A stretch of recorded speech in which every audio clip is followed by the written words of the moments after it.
조금만 도와주면 사업에 성공했을 텐데, 누가 조금만 밀어줬으면, 힘을 보태어 주었으면 분명히 사업에 크게 성공했을 텐데, 도와줄 사람이 없어서 기회를 놓치고 말았다, 그런 생각을 하시는 분이 계십니까? 내 인생에 기회가 안 와서 꿈꾸던 행복한 인생에서 실패했고, 기회가 안 와서 인생의 낙오자가 되고 이류 인생이 되고 말았고, 기회가 안 와서 폭넓은 인간관계를 맺을 그런 상황을 놓치고 말아서 성공적인 생애를 누리지 못하게 되었다, 그렇게 생각하는 분이 계십니까? 혹은 기회는 왔었지만은 내가 잘못된 어리석은 선택을 했기에 이제 다시는 기회가 없다고 생각하는 분이 혹 계시지는 않습니까? 또는 돌아보면 참 감사한 생이었지, 하지만 아직 생명이 끝나지 않았기에 한 번만 더 축복의 기회를 주신다면 남은 생에는 더 행복하고 보람있게 살 수 있을 것 같다, 그런 생각을 가진 분은 혹시 없었습니까? 아마도 여기 앉은, 그리고 저를 비롯한 우리 모두의 이야기일 것입니다. 내게 한 번만 더 축복된 기회를 주신다면, 내게 세컨드 찬스, 내 인생에 다시 한 번만 더 기회를 주신다면 하는 마음을 가지신 분이 계신다면, 오늘 저는 그분들에게 한 사람을, 한 분을 소개하려고 합니다. 자식 농사에 실패했고, 질병으로 인하여 건강관리에 실패했고, 그래서 마음관리에도 실패했고, 영적으로도 실패했기에 나는 성공적인 삶을 살지 못했다. 나에게 한 번만 더 새로운 기회를 주시기만 한다면은 하는 마음을 가지고 계신 분들에게 제가 소개하려고 하는 분의 이름은 보혜사라는 별명을 가진 성령이십니다. 이분은 실패자들을 성공적인 인물로 바꿀 능력을 가진 분이십니다. 나는 이류 인생이고 나는 인생의 낙오자라고 하는 실패자들의 삶을 영광의 생애로 능히 바꿀 만한 힘을 가진 분이십니다. 별명 보혜사라는 뜻은 변호사 혹은 해결사라는 뜻입니다. 이분은 무엇이든지 뒤집어내는 능력을 가진 분이십니다. 이분은 무엇이든지 해결할 힘을 가진 분이십니다. 예수님이 이 땅에 계실 때에 제 아들이 비실비실했습니다. 예수님이 가끔 이상한 기적을 행할 때마다 신나기는 했지만은 그건 예수고 나는 아니잖아요.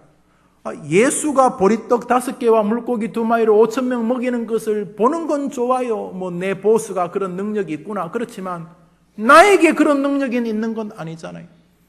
예수가 손을 얹으면 병자가 낫고 죽은 자를 일으키는 것은 신날 일이에요. 내 보스가 그런 능력자니까. 나는 아니잖아요. 그래서 제자들이 예수님 따라다니면서 왔다 갔다 했어요. 예수님 십자가에 잡히고 십자가에 달릴 땐 다 도망가 버렸어요. 그런 능력 있으면 뭐하노? 죽어보면 끝인데. 오병이여, 별 기적을 다 하면 뭐 하겠노? 죽으면 끝인데. 이런 마음으로 다 도망가 버렸어요. 그런데 제자들이 뒤집어지는 계기가 그들의 생에 다가옵니다. 언제냐 하면 예수님이 부활하신 것입니다. 죽으면 끝나죠. 가서 화장하거나 땅에 묻었거나 끝나잖아요. 살아 있어야지 용돈도 타고, 살아 있어야지 전화해서 한 자리 부탁도 하고, 살아 있어야지 엉겨 붙어서 득을 얻어볼 텐데 죽어버린 거예요. 예수가 죽어서 끝나버린 줄 알았어요. 그런데 죽은 지 사흘 만에 다시 살아난 거예요. 보니까 진짜 그 예수인 거예요. 살아계실 때 죽은 다음에 다시 살겠다 이런 말 하지만 그 좋은 말인 줄 알았어요. 사람이 죽어도 마음 안에 있습니다. 아버님 돌아가신 지 몇십 년이 지났지만 아버님 아직 내 마음에 살아계십니다. 그런 말 하잖아요. 응? 사랑하는 첫사랑, 여인 어디 가서 남편, 신랑, 또 그런 사람 죽었는데 월남전에 가서 전사하셨지만 아직 내 마음에 살아 있습니다. 그런 말 하잖아요. 그런 것처럼 예수님도 그런 이야기로 들었어요. 죽어도 살겠고 죽어도 그냥 마음에 살아 있다. 그런 정말 살아난 거예요. 만져봤어요. 예수님께서 말씀하셨어요. 따라합시다. 나를 믿는 자는 죽어도 살겠고. 이것이 베드로를 비롯한 모든 제자들의 정신을 뒤집어 버렸습니다. 생각해 보세요. 죽으면 또 사는데? 죽인다 그러면 우스워졌어요. 옛날에는 죽인다 그러면 무서웠는데 죽인다 그래도 왜 우스워졌어요? 따라합시다. 죽여봐라. 또 살게. 죽인다고 하는데도 겁을 내지를 않게 되었어요. 왜냐하면 그 전까지는 예수님이야 워낙 탁월한 분이니까 그런 희한한 일을 해도 나는 아니잖아 그랬는데 예수님 뭐라고 했어요? 내가 부활의 첫 열매가 되겠다 그랬어요. 제가 가끔 설교하잖아요. 과수원에 보면요. 가을에 이제 10월, 11월 되면 사과들이 이제 익어요. 특히 부사 종류 같은 이제 11월 달쯤에 따는데 익어요. 쫙 익으면 사과가요. 통째로 과수원이 다 빨개지는 게 아니에요. 제일 먼저 햇볕을 잘 받는 녀석들, 이 나뭇잎 사이로 어떻게 볕이 잘 들어오는 데 있었던 그 사과들이 먼저 이렇게 볼떠구리하게 익어요. 붉게 이렇게 익어요. 그러면 농부가 알아요. 이제 익기 시작하는구나. 며칠 뒤면 다 익어요. 예수님께서 부활의 첫 열매가 되신 것처럼 우리도 죽어도 다시 살게 될 줄 믿으면 아멘 해보십시오. 이렇게 죽어도 산다는 정신에 붙잡혀서 신났어요. 예수님도 죽어도 살고 우리도 죽어도 살고 죽이면 또 살고 이거 신나겠다. 한번 죽어보면 좋겠다. 예수님 딱 죽은 지 탁 살아나니까 나도 한번 탁 죽어서 이거 얼마나 멋지겠냐. 신나겠다. 이랬는데 예수님이 하늘로 승천하시는 거예요. 이러면 안 될 것 같아요. 죽어도 산다는 증인이 좀 필요한데 예수님이 같이 안 계시고 하늘로 승천하신다는 거예요. 제자들이 적잖이 당황했을 거예요. 예수님 가버리면 어떻게 될까? 그때 예수님 말씀하셨어요. 따라합시다. 내가 가는 것이 너희에게 유익이다. 왜냐하면 내가 가기 때문에 성령님이 너희에게 오실 것이기 때문이다. 할렐루야. 우리 시대를 사람들은 성령 시대라고 말합니다. 신약 성경에 예수님 시대, 예수님이 승천하시면서 뭐를 보내셨어요? 성령 하나님, 삼위일체 성부, 성자, 성령 가운데 삼위 하나님, 성령 하나님을 우리에게 보내시면서 뭐라 그랬어요? 성령 하나님이 오는 것이 나 예수가 너희와 함께 있는 것보다 따라합시다. 더 유익이다. 더 유익이라고 주님 말씀하셨어요. 오늘 이 시대는 성령이 주관하는 시대예요. 할렐루야. 성령이 여러분 안에 계시고 성령이 이 공간 안에 계시고 성령이 여러분 인생을 주장하신 줄 믿으면 아멘 해보시기 바랍니다. 그러므로 사랑하는 여러분, 이 성령님과 여러분이 어떤 관계를 가지느냐가 인생의 흥망성쇠를 나누게 된다는 말입니다. 대통령 중심제에서 대통령의 권력이라는 것은 대단합니다. 누가 뭐래도 대단한 권세를 가지고 있습니다. 법적으로 보호받는 대통령의 실질적인 권리만 해도 어마어마하고 법적인까지는 아니지만 제도적이고 환경적이고 국민의 정서 안에 있는 대통령의 권력이라는 것은 대단한 것입니다. 제가 대기업에 다니는 분하고 한번 대화하다가 이렇게 이야기했어요. 집사님, 장로님, 그 대기업 총수 회장이 어떤 사람입니까? 회사에서 딱 넉 자로 말했어요. 대기업의 회장이 어떤 사람이냐고 물으니까 그 대기업에 다니는 그 직원분이 뭐라 그랬냐면 신입니다. 뭐라 그랬다고요? 신이래요, 신.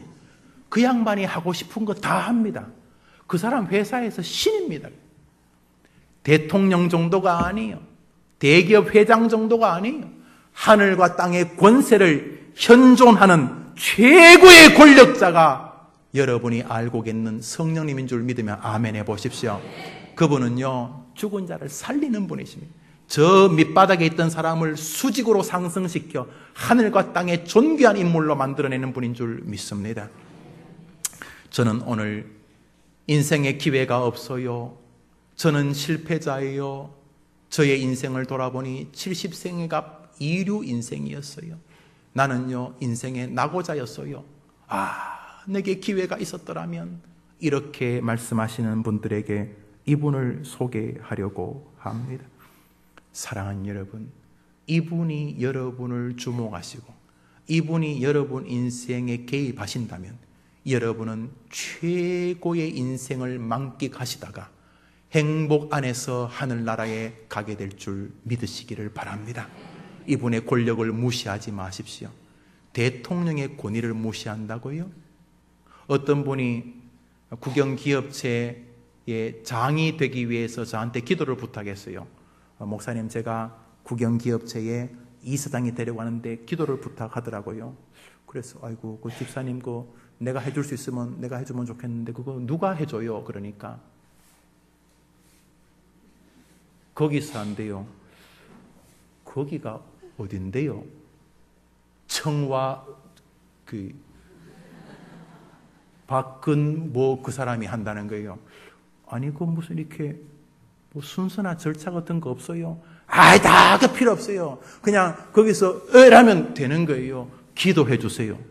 나한테 그러지 말고 거기 가서 해달라고 그래 봐요. 네, 이렇게 우스갯소리 했는데 대통령의 권력이 대단합니다. 성령 하나님의 권력을 무시하지 마십시오. 하나님이 낙점해 주시면, 성령이 도와주시면 이류 인생이 인류 인생으로 변하게 될 줄 믿습니다.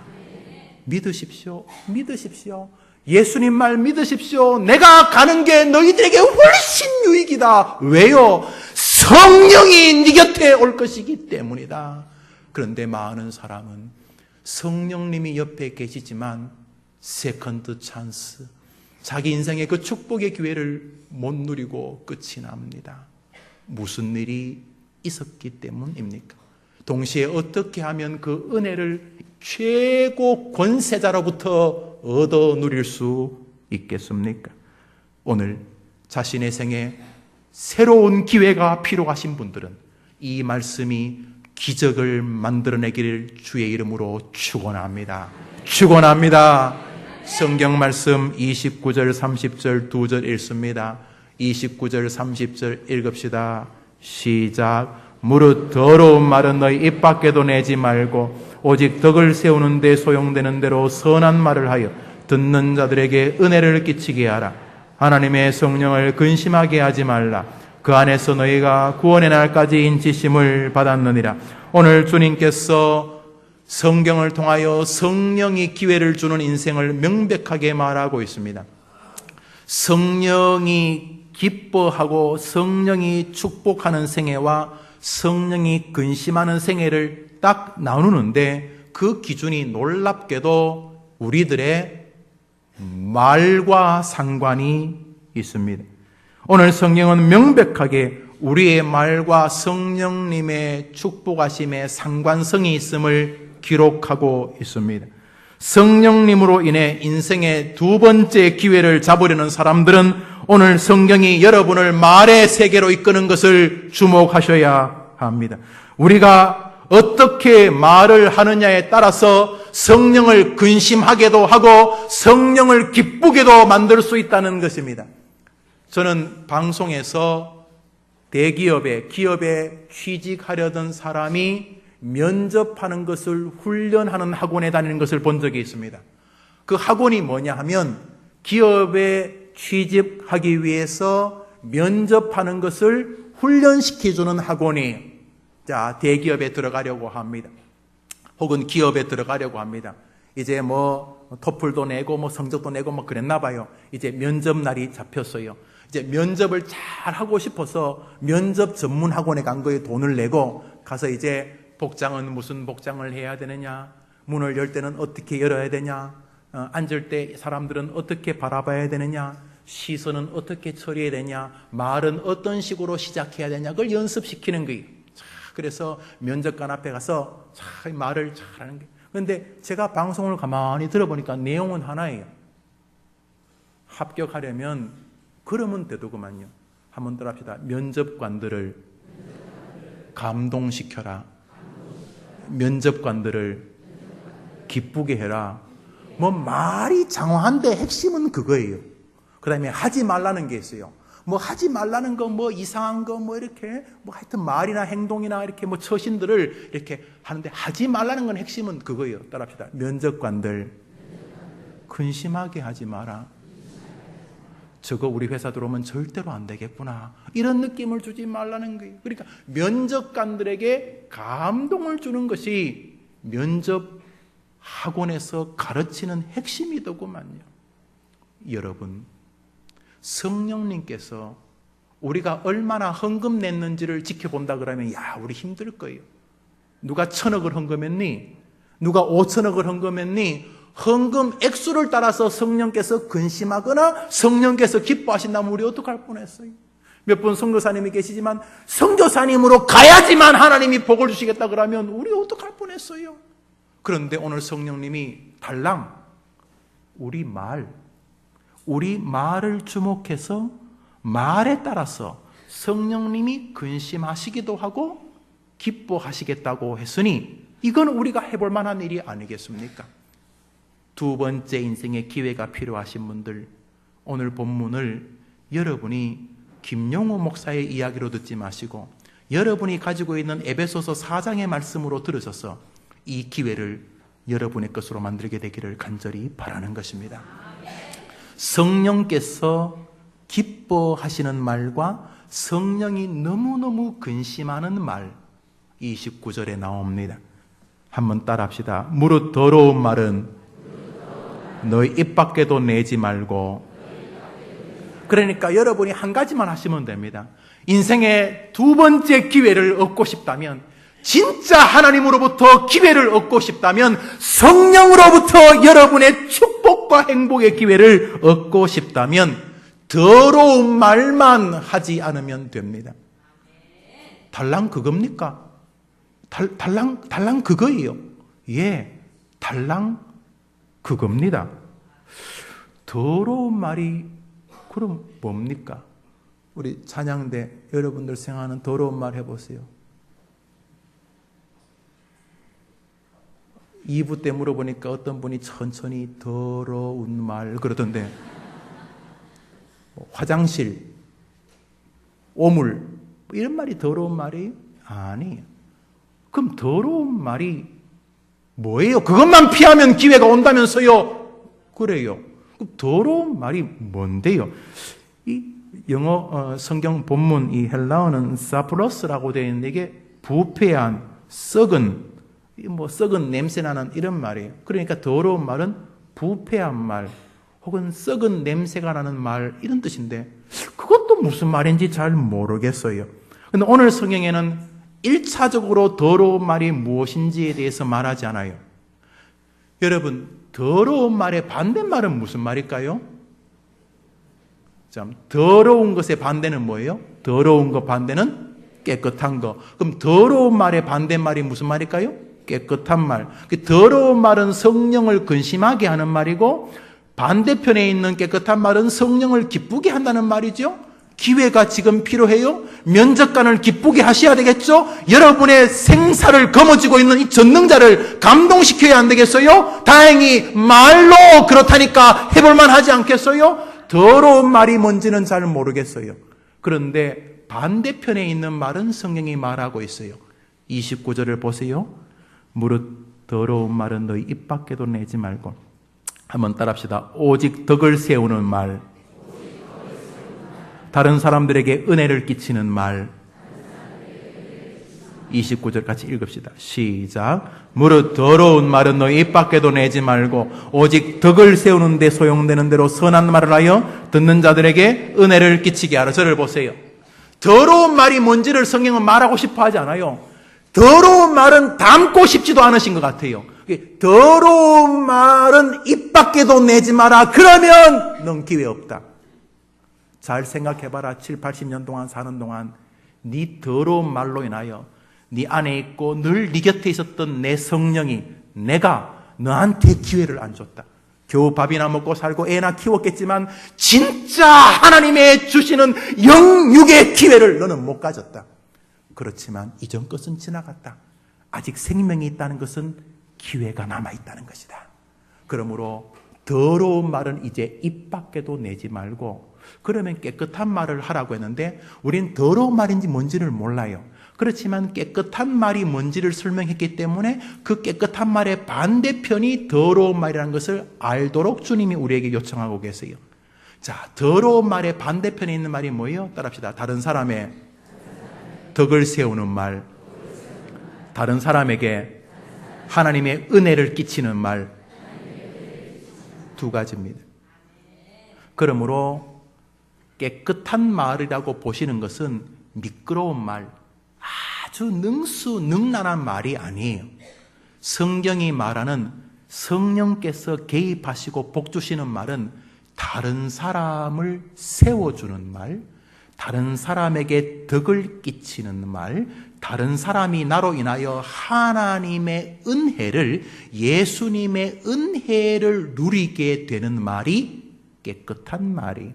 여기 보시면 다 다른 사람과의 관계에서 벌어지는 썸씽이라는 것을 아시게 될 거예요. 그러므로 이 말은 그냥 이렇게 열려있다고 뱉는 게 아니고, 이렇게 생각난다고 가슴에 있는 것을 뱉는 게 아니고, 말은 기술이에요. 면접관 앞에 섰을 때 우리는 주의합니다.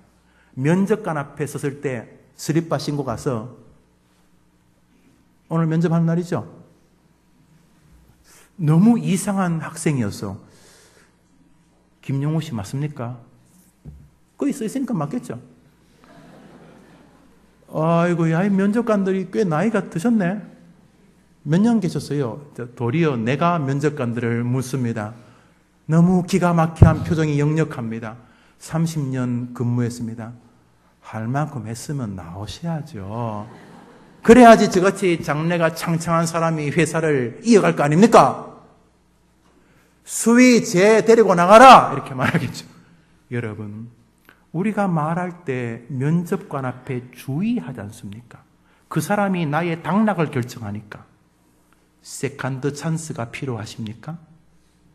성령이라는 면접관을 염두에 두고 대화하는 지혜자가 되기를 주의 이름으로 축원합니다. 말할 때 이 말이 저 사람을 덕스럽게 세우고 있는지를 생각하시고, 지금 내 말이 어떻게 전개되는지에 끔찍하게 두려워하셔야 합니다. 지금 내가 이 사람들에게 그리스도의 은혜와 하나님의 은혜와 교회의 은혜와 목사님의 말씀으로 은혜를 지금 끼치고 있는 말인가? 교묘하게 안 그런 척하면서 다른 사람 깔아뭉개고 무시하고 다른 사람을 야유하고 세우는 게 아니라 눌러버리고 허물어뜨리고 비아냥거리는 말을 하고 있는가? 나는 뒤끝이 없어. 지나 뒤끝이 없지.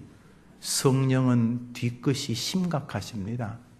그래서 이 말을 누구를 염두에 두고 하게 되라고 말씀하시는 거죠? 누구요? 성령님. 이 좌중에서 내가 얼마나 말 잘하는 사람으로 인정받을까? 아무 소용이 없는 거예요. 내가 이 분위기를 어떻게 내가 주도할까? 아무 관심이 없어야 돼요. 성도는 다른 사람하고 말할 기회가 오면 기회가 왔다고 생각해야 돼요. 정원 모임을 할 때, 전도회에서, 권사실에서, 식당에서, 가정에서 사람들과 대화할 때, 대화할 기회가 오면 덕을 세워서 그 사람을 높여주고, 대화를 하는 동안 그리스도가 높여지고 하나님이 높여지면서 나하고 대화하는 동안 그 사람이 하나님의 은혜를 누릴 수 있는 말을 할 기회가 온 것입니다. 왜요? 나는 세컨드 찬스가 필요하니까. 그게 아니고 나 목사네 하면서 사람들 앞에 혼자 있거나 둘이 있거나 5명이가 50명, 500명, 5,000명 앞에서 함부로 막 말을 하는 목사는 두 번째 기회를 날려버리는 것입니다.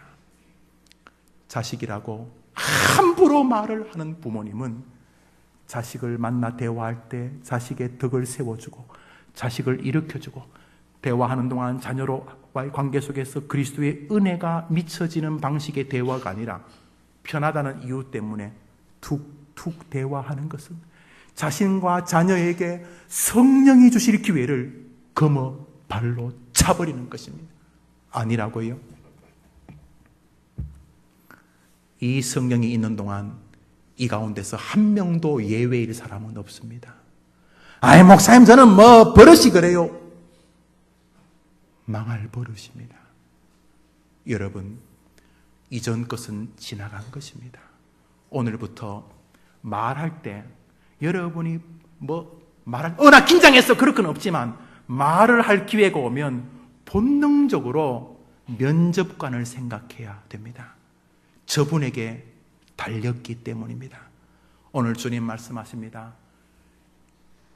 더러운 말은 입 밖에도 내지 말고 남에게 덕을 세우고 다른 사람에게 그리스도의 은혜를 끼치는 말을 하라. 그러므로 더러운 말은 반대편이 되죠. 남에게 덕을 세우지 못하는 말, 대화만 하면 누가 아픈 말, 말만 하면 남이 허물어지는 말, 비아냥 냉소, 안 그런 척하면서 야유하는 말, 비평하는 말, 평가하는 말, 판단하는 말은 망하는 것입니다. 대화를 하는 동안 나로 인하여 이 공동체가 은혜로워져야 될 때 여러분이 서 있어야 합니다. 그 기회를 놓치면 안 됩니다. 어떤 분들이 예배를 마치면 자기 집에 사람을 불러서 주일날 설교를 같이 나눈다. 너무너무 행복하대요. 자기 집에서 이렇게 밥을 먹으면서 오늘 말씀 들었던 거 너무 행복하지 않아? 그렇게 대화하는 동안 두 번째 교회가 이루어진다는 거예요. 제가 지난 주간에 그런 분을 만나면서 너무너무 즐거웠어요. 제가 즐거운 게 아니라 하나님이 저들에게 복을 주시겠구나 하는 확신이 왔어요. 사랑하는 여러분, 말할 때 은혜를 끼치지 않는 말에 여러분이 숟가락 하나 놓으면 안 됩니다. 슬쩍 나오셔야 됩니다. 지금 장난할 때가 아닙니다. 시간이 별로 없어요. 제가 볼 때 목회도 그래요. 하나님께서 성령으로 스탠바이 하고 준비하고 계십니다. 말, 성령을 염두에 두고 뱉는 말을 성령님은 그리스도를 구주로 온전히 영접한 자로 수남하시겠다는 거죠. 아니, 성령님 사람 어떻게 그런 식으로 평가합니까? 교회로 어떻게 다녔나, 헌금 생활은 어떻게 했나, 또 평소에 뭐 어떻게 하냐, 이런 걸 총체적으로 보셔야지. 찬양대 몇 년 봉사했냐, 목회 얼마 했냐, 또 장로 생활 얼마 했냐, 권세 생활 얼마 했냐, 또 교회 집 지을 때 헌금 얼마 했냐, 이런 걸 총체적으로 보고 사람을 평가해야지. 그래야지 예수님 사람을 평가해야지. 아니, 성령님은 어떻게 말 가지고 사람을 평가합니까? 어쩌란 말입니까? 어쩌란 말입니까? 성령님이 그러겠다는데 어쩌란 말입니까, 여러분? 그러므로 말에 여러분들이 여러분의 인생이 달린 것을 수납하셔야 합니다. 여러분이 성령님을 바꾸시겠다고요? 못 바꾸실 것입니다. 그러므로 우리는 남은 기회를 이제 붙잡아야 하는 것입니다. 취업하는 사람들이 면접관을 염두에 두는 것처럼 우리는 말을 하면서 인생의 결정관자인 성령님을 염두에 두기 시작해야 합니다. 마음의 평안이라는 기회를 잡고 싶으십니까? 용기와 희망이라는 기회를 잡고 싶습니까? 축복과 영광이라는 기회를 여러분과 여러분의 후손들이 잡기를 원하십니까? 그렇다면 더러운 말을 제어하십시오. 남을 세우고 남에게 그리스도의 은혜가 끼쳐지는 말을 하려고 오늘도 힘을 쓰십시오. 말씀대로 임하는 것을 누리시게 되실 것입니다. 절망하고 있는 사람에게 소망을 주고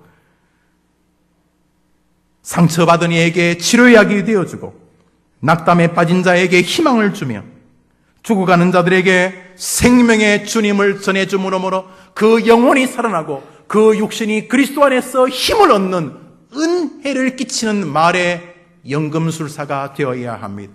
그런 면에서 기독교인은 말을 잘하는 사람이 되어야 됩니다.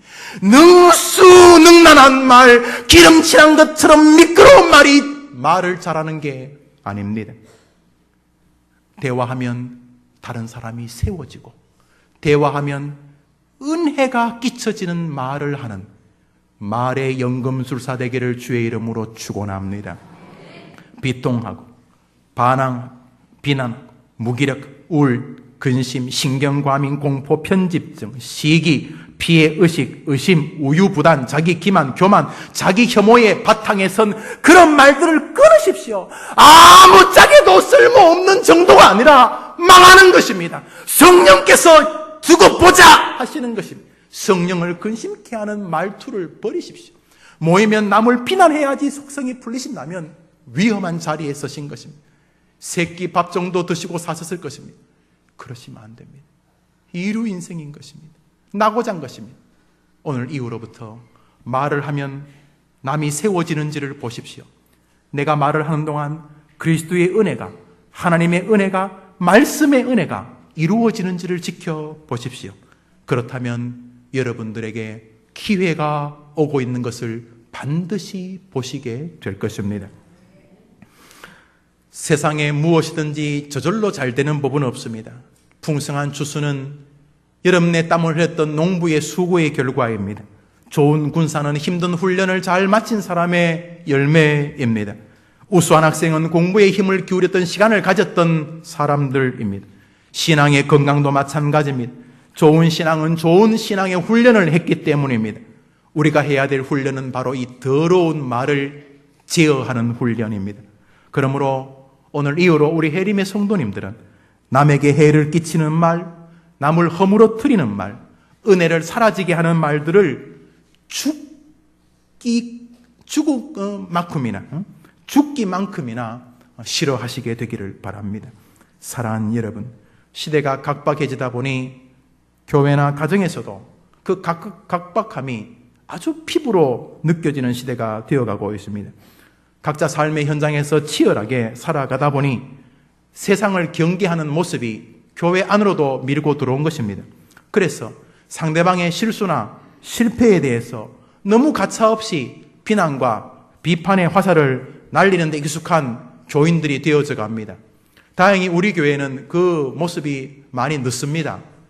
더 그래야 되겠습니다만 우리 시대 많은 교회가 너무 쉽게 다른 사람을 판단의 화살을 쏩니다. 야고보서 4장의 성경은 이렇게 말합니다. 형제들아 서로 비방하지 말라. 형제를 비방하는 자나 형제를 판단하는 자는 곧 율법을 비방하고 율법을 판단하는 것이라. 너가 만일 율법을 판단하면 율법의 준행자가 아니요 재판관이로다. 입법자와 재판관은 오직 한 분이시니 능히 구원하기도 하시며 멸하기도 하시느니라. 너는 누구이기에 이웃을 판단하느냐. 야고보서가 뭐라고 말하냐 하면 사람을 비난하고 판단하는 것은 나 여호와의 몫이다. 만물을 창조한 나의 고유 권한이다. 사람을 판단하고 사람을 비난하는 것은 나의 권한인데 넌 누구냐? 오늘 성경에 너는 누구이기에 이웃을 판단하느냐? 사람을 판단하는 것은 나 여호와의 고유 권한인데 너도 하나님이냐? 이런 말입니다. 해림교회에서 사람을 판단하고 저 이단입니다. 저건 안 됩니다. 교회를 떠나십시오. 라고 말할 수 있는 최종 권한은 담임 목사인 저에게 맡겨져 있습니다. 저도 그것이 무섭습니다. 함부로 하는 일은 두려운 것입니다. 수찬 정지를 하거나 제명 출교를 하게 됩니다. 이번엔 총회에서도 그런 결정이 여러 있었는데 목사에게 맡겨 놓으셨습니다. 저도 무섭습니다. 제가 그런 일을 할 때 주님은 분명히 말씀하십니다. 야 김영우, 너 뭐냐? 니도 하나님이냐? 이래 물으신다는 것입니다. 사랑하는 여러분, 우리가 교회 생활을 하면서 혼란을 겪는 일은, 이런 일들이 발생하는 이유는 바로 교회에 대해서 이해를 잘못했기 때문입니다. 많은 사람이 교회를 완전하거나 온전한 곳이라고 생각을 하면 여기서부터 문제가 발생합니다. 교회는 천사들이 모이는 곳이 아니고 정말로 죄와 싸우며 버티고 몸부림치는 부족한 죄인들이 모이는 곳입니다. 그러므로 교회는 완벽한 곳이 아니고 허술하고 허접한 곳입니다. 여러분, 이 교회가 완전한 곳이라는 의식에 섰기 때문에 그렇게 서로 비난하고 비판하는 것입니다. 여러분, 부부가 서로를 완전하게 만들려면 그거 금방 문제가 생깁니다. 완전해지지 않습니다. 부모가 자식을 완전하게 만들려면 부모와 자식이 원수됩니다. 그런 자식이 어디 있습니까? 하물며 교회에 와가지고 다른 사람의 부족함과 부시함을 못 보는 사람은 죄송하지만 정상이 아닙니다. 많은 사람이 교회에 와서 교회의 연약한 성도들을 보고 그것이 정상이 되어야 되는데 부족함을 못 견디는 것입니다. 자기도 마찬가지면서 말이죠. 저는 제 이야기를 해보겠습니다. 신학교 다닐 때 보면은 신학생들 대화를 가만히 들어보면 선배 목사님들이 다 찌질해요. 부실하고요. 다 부패하고 때 묻은 것처럼 보여요. 그래서 전도사님들하고 대화하면 20년 전의 이야기입니다. 한국교회 맞아. 그 목사님은 뭐 이랬고 저랬고 뭐 그래요. 아주 신랄하게 교회를 비판하고 목회를 평가합니다. 그런데요, 막상 자기가 목회 현장에 나가면요, 자기는 그 선배들의 발바닥도 못 쫓아갈 만한 수준의 사람이란 걸 금방 깨닫습니다. 와, 내가 이렇게 허상의 사람이구나. 내가 이렇게 게으르구나. 내가 이렇게 능력이 부족하구나. 내가 이 정도밖에 목회를 못하는 사람이구나 깨닫게 됩니다. 10명이 모이면 교회가 10개가 있다는 것을 깨닫게 됩니다. 20명이 모이면 교회관이 20개입니다. 우와, 이런 사람들을 데리고 목회하는 그 목사님이 비로소 존경스러워집니다. 그러나 그 중에는 끝까지 버티면서 나는 다른 사람하고 다르다 하면서 다른 사람에게 비난과 비아냥의 화살을 쏘는 그런 사람들이 있습니다. 그들과 대화하면 언제나 자기만 옳다는 것입니다. 그러는 동안 자기가 맡은 교회와 자기가 맡은 부서는 황폐해져 가고 메말라져 갑니다. 목회자들은 압니다. 하나님의 긍휼이 필요하구나. 하나님의 도우심이 아니면 한 발짝도 목회가 앞으로 나아갈 수 없구나 하는 것을 알게 됩니다. 그런 면에서 우리 성도님들 함부로 말씀하시는 것, 다른 사람을 함부로 평가하시고 판단하시는 일은 하나님에게 심각한 문제를 야기하게 된다는 것을 아셔야 합니다. 저는 우리 해림교회가 사람을 판단하지 않는 교회가 되기를 기도하고 있습니다. 저는 여러분들에게 그냥 말 조심해서 아이고 저 사람 참 덕스러운 사람이다, 법 없이도 살 사람이다, 아이고 예의 있는 사람이다, 그렇게 되자는 말을 하는 게 아닙니다. 만일 제 설교가 끝나고 그렇게 끝났다면 저는 설교를 망친 목사고 주님 앞에 심각한 벌을 받아야 될 목사입니다. 저는 여러분이 사람 좋은 사람이 되라고 말하고 있지 않습니다. 제가 말하는 것은 성령님을 기쁘시게 하여 여러분에게 기회를 오도록 하게 하라는 말입니다. 여러분이 잘되고 여러분의 자녀들이 잘되고 영혼이 잘되고 범사가 잘되는 일은 성령께 달렸기 때문입니다. 그러므로 사랑하는 여러분, 말을 여러분이 이후로 다스려 내셔야 하는 것입니다. 만일 여러분이 말을 다스리겠다는 결심을 하시게 된다면 곧바로 그것이 마귀와의 전쟁이라는 사실을 깨닫게 되실 것입니다. 27절을 같이 읽습니다. 27절 읽읍시다. 시작. 마귀에게 한번 더 합시다. 마귀에게 틈을 주지 말자. 한번 더 합시다. 마귀에게 틈을 주지 말라. 저를 보시기를 바랍니다. 지금은 연탄을 난방으로 쓰시는 분이 많지는 않습니다. 없는 건 아니에요. 그렇지만 과거에 비해서는 많이 적습니다. 그러나 70년대, 80년대는 신문에 자주 나왔어요. 연탄가스 사고 말이에요. 저도 경험해봤어요. 병원에도 실려가 봤는데요. 여러분 가운데도 그런 분이 계시거나 연탄가스로 친인척을 잃어버리신 분이 계실 거예요. 연탄을 떼워요. 겨울에 추우니까 재료를, 난방 연료를 떼워요. 그런데 연탄가스가 어디로 들어오죠? 틈새로 들어옵니다. 틈이요, 무슨 아스팔트처럼 쫙 갈라진 게 아니에요. 아주 실금이 보이지도 않아요. 그러나 틈으로 연탄가스가 들어옵니다. 그리고 중상 내지는 사망으로 몰아갑니다. 말입니다. 말은 마귀가 틈을 노리는 요소라는 것입니다. 여러분, 우습게 여기시면 안 됩니다. 아유, 나는 모태시나 이거 말 한두 마디 뭐 잘못한다고 모태는 모태고 말로 인하여 여러분에게 오실 기회를 놓치는 것은 다른 것입니다. 나는 목사인데 목사는 목사고 마귀에게 틈을 줘서 말로 인하여 작살나는 것입니다. 사랑하는 여러분, 우리는 말에 하나님의 은혜를 체험하려고 결심하는 순간 우리는 이것이 마귀와의 한판 싸움이라는 것을 알게 됩니다. 우리 성경 말씀 읽습니다. 성경 말씀은 31절입니다. 읽읍시다. 시작.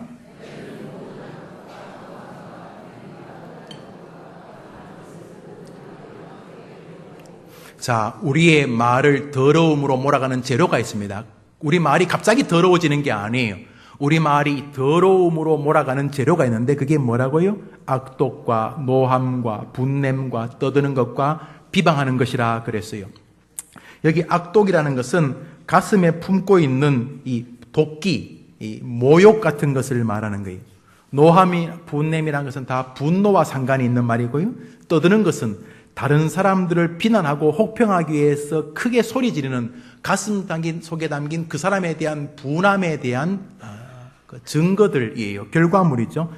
비방하는 것, 오늘 본문에 보면은 분냄과 떠드는 것과 비방하는 것, 과거 성경은 회방이라고 그랬는데 고의로 남의 일을 방해하는 것이죠. 이것도 분해서 그런 거예요. 그 사람이 분해. 뭐 그 사람이 내게 크게 잘못하든 안 하든 간에 그 사람 잘 되는 게 분하고 그 사람 성공한 게 분하고 그 사람보다 내가 높아지고 싶은데 높아지지 않는 게 분하고. 그래서 오늘 본문이 말하고 있는 이 악독이나 노함이나 분냄이나 떠드는 것이나 비방하는 것에 다 밑바닥에는 뭐가 있어요? 따라합시다. 분노.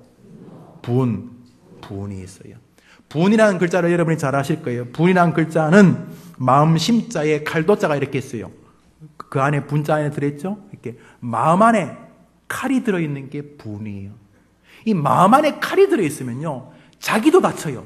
하는 곳마다 아파요. 열등감이 생기고 좌절하고 절망하고 이래요. 또 스스로 또 이렇게 반성했다가 악어의 눈물처럼 똑같이 원상회복되고 자기가 다쳐요. 신앙생활도 뒤죽박죽이 돼요. 마음에 칼이 들어있으면.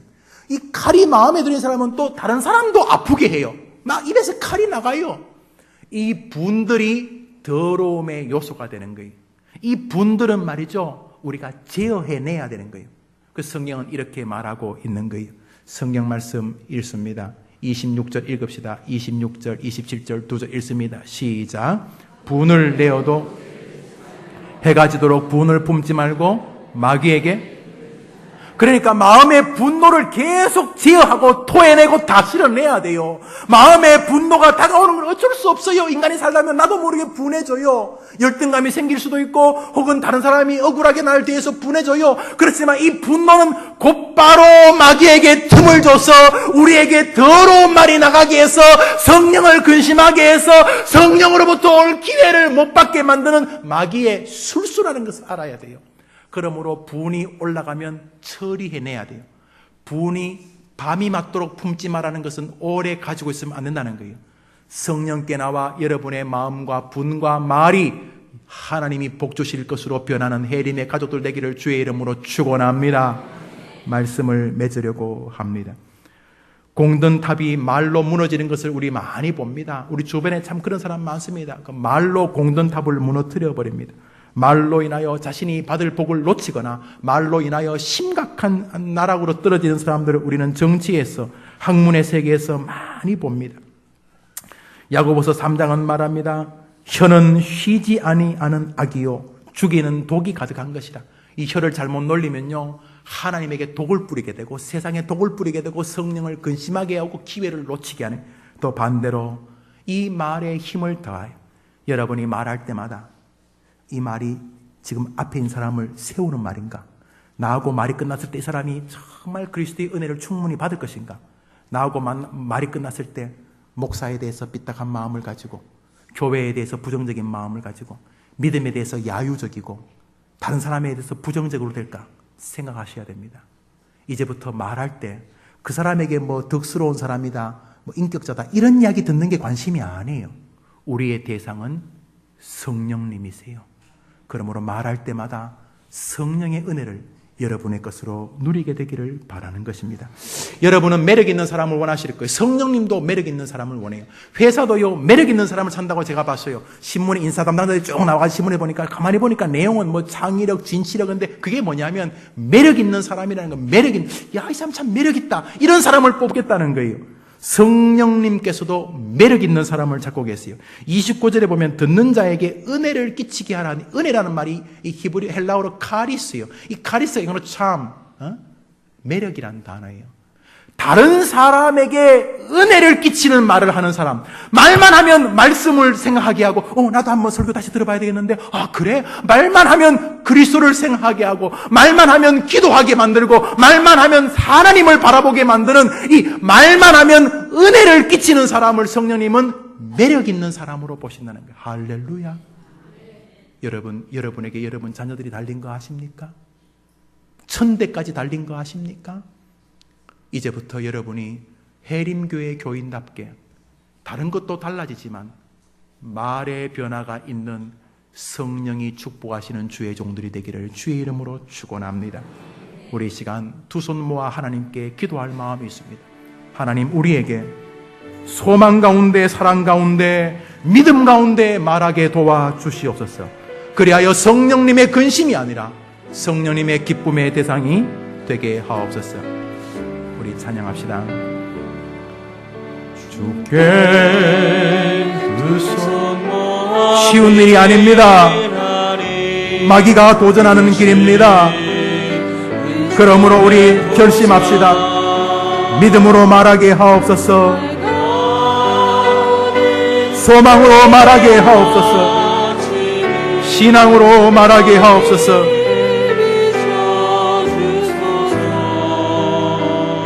오 주, 우리 모든 허물을 보혈의 피로 씻기려 하나님 사랑 안에서 행복을 갖게. 우리 다 같이 일어나서 찬양합시다. 믿음 안에서 말하게 하소서. 믿음 안에 이제 소망 가운데 말하게 하소서. 소망 가운데 서로 사랑 안에서 말하게 하소서. 사랑 안에서 손잡고 가는 길. 오 주, 사랑의 종소리가 사랑의 종소리가 이 시간 우리 모두를 감사하게 하여 주소서. 우리 한번 따라합시다. 하나님, 나에게 기회를 주옵소서. 더러운 말을 제어하겠습니다.